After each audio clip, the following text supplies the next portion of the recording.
오늘 제목은 웃는 자의 화지만 내용은 복에 대한 내용입니다. 교회를 섬기다 보면 여러 사람을 만나고 또 인생이 되어져 가는 과정을 봅니다. 이것이 목회자의 그 깨달음, 특권 이렇게 얘기할 수 있겠습니다. 우리 성도님들도 교회 생활 오래 하시면 삶이 되어져 가는 과정들을 우리가 볼 수 있지 않습니까? 어떤 사람은 애를 쓰고 노력하는데 잘 안 되고, 어떤 사람은 그렇게 탁월한 것이 없는데 이상하게 일이 잘 풀려서 잘 되고, 어떤 사람은 고난이 너무 많은데 근데 그 고난 때마다 이상하게 그 고비를 넘어가고 척척 일이 되어져 가고, 어떤 사람은 반대로 그렇게 안 되고, 그런 것을 우리가 목격하지 않습니까? 왜 그럴까요? 복 때문에 그렇습니다. 복 때문에. 로마서 9장 16절에 이런 말씀이 있죠. 그런즉 원하는 자로 말미암음도 아니요 다른 박질을 하는 자로 말미암음도 아니요 오직 긍휼히 여기시는 하나님으로 말미암음이니라. 이렇게 말씀하셨어요. 원한다고 되는 것도 아니고, 다른 박질 잘한다고 애를 쓴다고 탁월한 능력이 있다고 되는 것도 아닙니다. 그죠? 긍휼히 여기시는 하나님께로부터 말미암는다. 즉 하나님이 선택해 주시고 복을 주실 때 된다는 것이죠. 그래서 오늘 말씀을 통해서 무엇이 복된지, 어디에 복이 있는지 하는 것을 나누고자 합니다. 첫째, 예수님의 복과 세상의 복이 다르다 하는 것을 우리가 기본적으로 좀 알고 가야 되겠습니다. 오늘 말씀을 다시 한번 보시면, 그러나 화에 있을진저 너희 부유한 자여 너희는 너희의 위로를 이미 받았도다. 화에 있을진저 너희 지금 배부른 자여 너희는 주리리로다. 화에 있을진저 너희 웃는 자여 너희가 애통하며 울리로다. 모든 사람이 너희를 칭찬하면 화가 있도다. 그들의 조상들이 거짓 선지자들에게 이와 같이 하였느니라. 자, 부유한 자가 화가 있고, 배부른 자가 화가 있고, 지금 너무 즐거워서 웃는 자가 화가 있고, 또 사람들한테 잘한다 칭찬받는 자가 화가 있다고 얘기를 하십니다. 세상 사람들은 이것을 복이라고 여깁니다. 부유한 것이 복 아닙니까? 배 굽는 것보다는 배 부르는 것이 복이고, 또 슬피 우는 것보다는 웃는 게, 웃을 일이 많은 게 복이고, 또 사람들한테 손가락질 받고 비난당하는 것보다, 욕 들어먹는 것보다는 잘한다 칭찬받는 것이 복이 있지 않겠습니까? 그런데 우리 주님은 화가 있다고 말씀하시는 거죠. 이 말씀을 들을 때 많은 청중들이 깜짝 놀랐을 것입니다. 도대체 이게 무슨 말씀이냐, 그렇게 생각을 했을 것입니다. 주님이 생각하시는 복과 이 세상 사람들이 생각하는 복이 이처럼 다르다는 것입니다. 성경을 보시면 예수님의 관점과 사람의 관점이 다르다는 것을 우리가 여러 가지 예를 통해서 깨달을 수가 있죠. 한 부자 청년이 예수님께 나와서 어떻게 하면 영생을 얻을 수 있습니까? 하고 질문합니다. 그러자 예수님께서 그 청년을 보시는데, 그 청년 중심에 돈이 딱 하나님처럼 또아리를 틀고 앉아 있는 것을 봅니다. 이런 사람은 하나님 나라 들어가기가 낙타가 바늘구멍 들어가기보다 더 어렵습니다. 그래서 그 안에 우상을 제거해 주시기 위해서 네가 가지고 있는 모든 돈을 다 팔아서 가난한 자들에게 나누어 주라, 이렇게 말씀하셨죠. 그리고 나를 따르라. 그러면 너에게 영생이 있을 것이다. 자, 그런데 청년은 어떻게 합니까?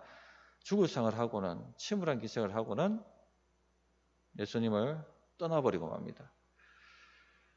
이 청년에게 있어서 영생 얻는 것보다 재물 얻는 것이 더 귀한 것이었죠.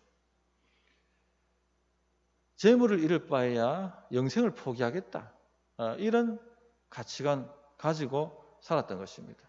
뭐가 복인지 모르는 것이죠. 이처럼 주님이 보시는 것과 세상 사람들이 보는 것이 확연히 다릅니다.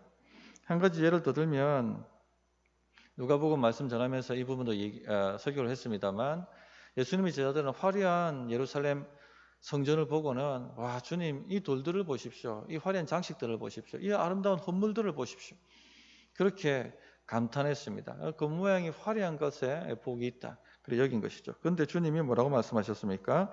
내가 이 큰 건물들을 보느냐? 돌 하나도 돌 위에 남지 않고 다 무너뜨려지리라. 주님 보시는 게 확 하고 다르죠. 우리하고 완전히 차이가 날 정도로 다릅니다.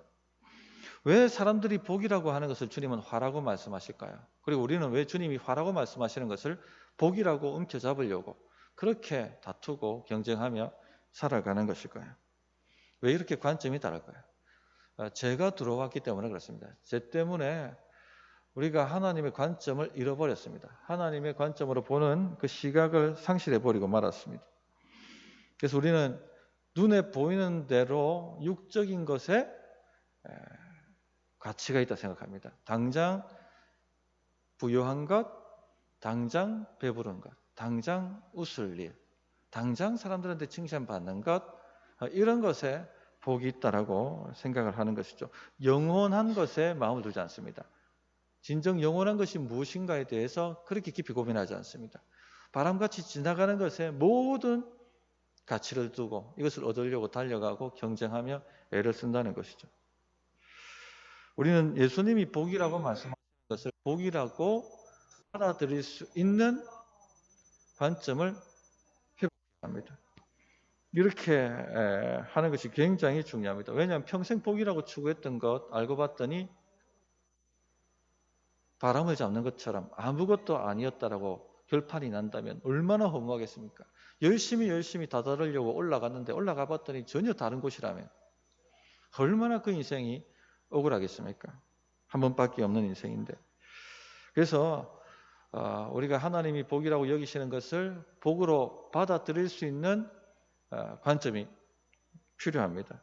그렇게 하기 위해서는요, 우리가 보는 판단이 죄로 인해서 왜곡되어 있다는 것을 인정해야 됩니다. 겸손히 인정하고 주님이 복이라고 하는 것을 받아들이겠습니다. 주님이 복이라고 하는 것을 제 마음에 결단하고 받아들이겠습니다. 이런 순종하고 받아들이는 태도를 먼저 갖춰야 되겠습니다. 자, 그럼 뭐가 복인가? 무엇에 복이 있는가? 예수님 때문에 포기하는 것에 복이 있습니다. 20절부터 22절 말씀을 한번 위에 있는 말씀을 한번 보십시오. 예수께서 눈을 들어 제자들을 보시고 이르시되 너희 가난한 자는 복이 있나니 하나님의 나라가 너희 것이며 지금 줄인 자는 복이 있나니 너희가 배부름을 얻을 것이며 지금 우는 자는 복이 있나니 너희가 웃을 것이며 인자로 말미암아 사람들이 너희를 미워하며 멀리하고 욕하고 너희 이름을 악하다 하여 버릴 때에는 너희에게 복이 있도다. 자, 가난한 것, 줄인 것, 우는 것, 핍박받는 것, 이것은 선하고, 그럼 부유하고 배부르고 웃고 칭찬받는 것은 무조건 악한 것인가? 그 말씀을 하고 있는 것이 아닙니다. 예수님 때문에 얼마든지 포기할 수 있는 유한한 것을 포기하는 것이 복되다는 얘기입니다. 지금 여기서 가난하고 줄이고 울고 핍박받는 자들은 누구 때문에 그렇습니까? 예수님 때문에 그런 자들을 얘기하는 겁니다. 예수님 때문에 가난함을 선택하고 예수님 때문에 배고픔을 선택하고 예수님 때문에 우는 것을 선택하고 예수님 때문에 핍박받는 것을 선택하는 사람들이 이런 사람들이 복이 있다 하는 것이죠. 아직 신앙이 어린 분들은 이 말씀 도저히 이해를 하지 못할 것입니다. 예수님보다 당장 손에 잡히는 것, 당장 입에 들어가는 것, 당장 몸에 걸치는 것, 이것이 좋아 보이는니다. 그래서 당장 있으면 웃고 당장 없으면 어떻게 합니까? 울지 않습니까? 그죠? 이런 반응을 우리가 보입니다. 이게 신앙이 어리다는 증거입니다. 당장 지금 뭐가 없으면 내가 안 되는 것 같아서 울고 낙심하고 절망하고 좌절하고 하는 것이 신앙이 어리다는 증거예요. 이스라엘 백성들이 광야에서 했던 일이 또 이와 같지 않습니까? 없으면 그냥 울고 맨날 얘기하는 소리가 애굽으로 돌아가자. 애굽이 자기들 눈에는 복이 있다고 보인 거예요. 근데 애굽으로 돌아가면 그 망하는 겁니다. 복이 있는 것이 아닙니다, 거기에. 늘 애굽으로 돌아가자. 조금 힘들어지면 주님 따라가는 것이 조금 힘들어지면 늘 세상으로 눈을 돌리고 세상으로 돌아가자. 세상으로 돌아가자. 세상 부럽다. 세상 사람도 왜 저리 잘 되나? 이렇게 하죠. 신앙이 어린 겁니다. 거기에는 복이 없습니다. 하나님 따라가는 것에 복이 있습니다. 하나님 따라가는 것이 광야 같은 척박한 삶이라 할지라도 거기에 복이 있는 것이죠. 그런데 우리가 다 이런 연약함이 있습니다. 우리 예수 믿고 지금 예수님 따라가고 있지만 당장 부유하고 당장 배부르고 당장 웃을 만한 일이 있는 것, 또 당장 칭찬받는 것, 여기에 마음이 싹 간다는 것이죠. 물론 우리가 공중에 붕붕 떠다니는 삶을 사는 게 아니고 땅에 발을 붙이고 사는 삶이기 때문에 땅의 자원이 필요합니다. 우리 주님께서 우리가 부유해야 된다는 걸 아시고 배불러야 한다는 것도 아시고 또 웃을 일이 많아야 된다는 것도 아시고 또 가급적이면 칭찬받는 인생이 되어야 되는 것도 알고 계십니다. 그런데 뭐가 중요하냐면 영원한 가치를 위해서 이것을 포기해야 할 때 얼마든지 포기할 수 있어야 한다는 것이죠. 이것이 복되다는 얘기입니다. 주님이 내려놓으라고 하실 때 내려놓을 수 있어야 됩니다. 주님 따라가는 것 때문에 가난해지고 주님 따라가는 것 때문에 배고파지고 주님 따라가는 것 때문에 울고 이 사명 감당한다고 누가 알아주지도 않고 눈물 흘리며 일하는데 그것이 복되다는 걸 알아야 되는 거죠. 상을 뒤엎고 뛰쳐나가고 싶고 던져버리고 싶고 내가 왜 이것 하는데 아무도 알아주지 않는데 내가 왜 이런 내 시간을 깨고 내 고생을 하고 내 돈을 들이고 내 에너지를 들이면서 하는데 여기에 복이 있다는 걸 알아야 된다는 얘기입니다. 이것이 신앙이 성숙한 사람의 모습입니다. 어린 사람들은 왜 이거 한대 내가 왜 시간 들여서 이렇게 해야 되는데 내가 왜 돈 들여서 이렇게 해야 되는데 내가 왜 욕 들어 먹어가면서 아무도 알아주지 않는데 왜 이렇게 해야 되는데 그렇게 반응합니다. 그리고는 복스러워 보이는 것으로 자꾸 기울죠. 애굽으로 돌아가자. 애굽으로 돌아가자. 그렇게 이야기를 합니다. 무엇에 복이 있는지 알아야 됩니다. 자, 사도들 보십시오. 바울과 실라 빌립보에서 복음 전하다가 좋은 일 하다가 주의 일을 하다가 사명의 자리에서 사명 감당하다가 핍박을 받았습니다. 감옥에 던져졌는데 그냥 던져진 게 아닙니다. 심하게 매질당했습니다. 참 얼마나 억울합니까? 얼마나 마음 아픈 일입니까? 그런데 바울과 실라가 그날 밤에 못했습니까? 하나님을 찬송합니다.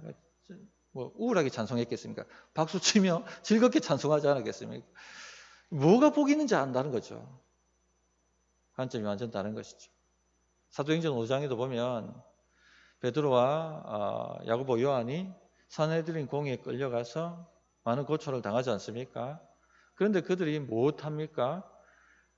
주를 위해서 이런 고난 당할 자로 여김받은 것에 너무 감사하지 않습니까?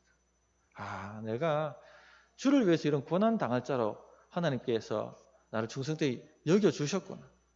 그걸 너무 기뻐합니다. 여기에 복이 있다는 것을 아는 것이죠. 자, 우리 성도님들 진짜 복이 어디 있는지 깨닫고 보는 눈을 가지시기 바랍니다. 거기에 복이 있다는 걸 아시고 자꾸 애굽을 뒤로 돌아보지 마시고 주님 따라서 눈물 흘리며 가셔야 되는 겁니다. 그냥. 거기에 복이 있습니다. 주님 없는 세상 복은요, 화가 있습니다. 이제 화를 좀 얘기해 보겠습니다. 24절, 26절 다시 한번 보시면 화가 나오죠. 화 있을진저 너희 부유한 자여 너희는 너희 위로를 이미 받았도다. 화 있을진저 너희 지금 배부른 자여 너희는 줄이리로다. 화 있을진저 너희 지금 웃는 자여 너희는 애통하고 울리로다. 모든 사람이 너희를 칭찬하면 화가 있도다. 자, 화가 있다는 것은 저주가 있다는 겁니다. 지금 당장 예수님 없이 지금 당장 배부른 것에 저주가 있고 예수님 없이 지금 당장 부유한 것에 저주가 있고 예수님 없이 당장 지금 웃는 것에 저주가 있고 예수님 때문에 핍박받는 것 삭삭 피해가지고 칭찬받는 자리에 서는 것 거기에 저주가 있다라고 말씀하시는 것입니다. 복음서를 읽어보면 화에 대한 얘기가 많이 나오지 않습니까? 어느 때 주님께서 화를 선포하셨습니까?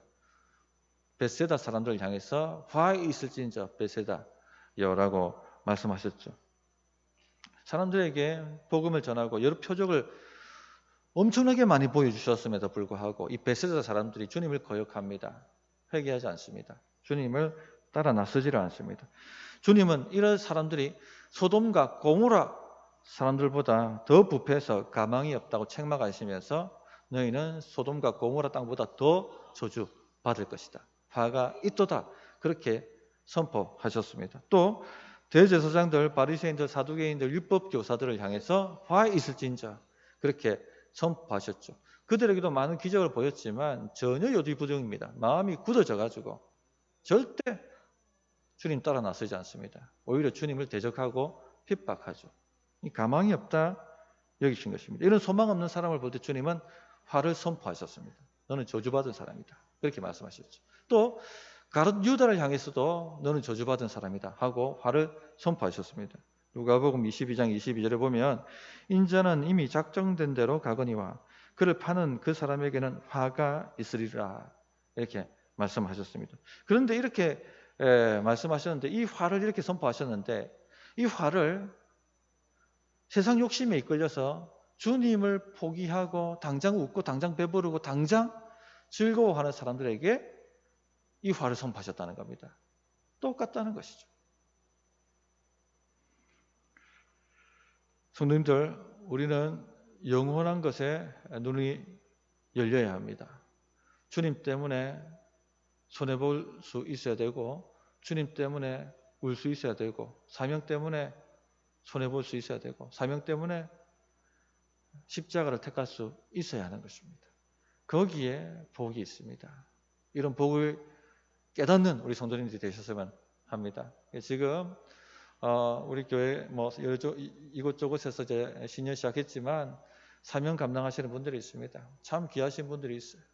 누가 알아주지 않아도 눈물 흘리며 꼿꼿하게 그렇게 나가시는 분들이 있습니다.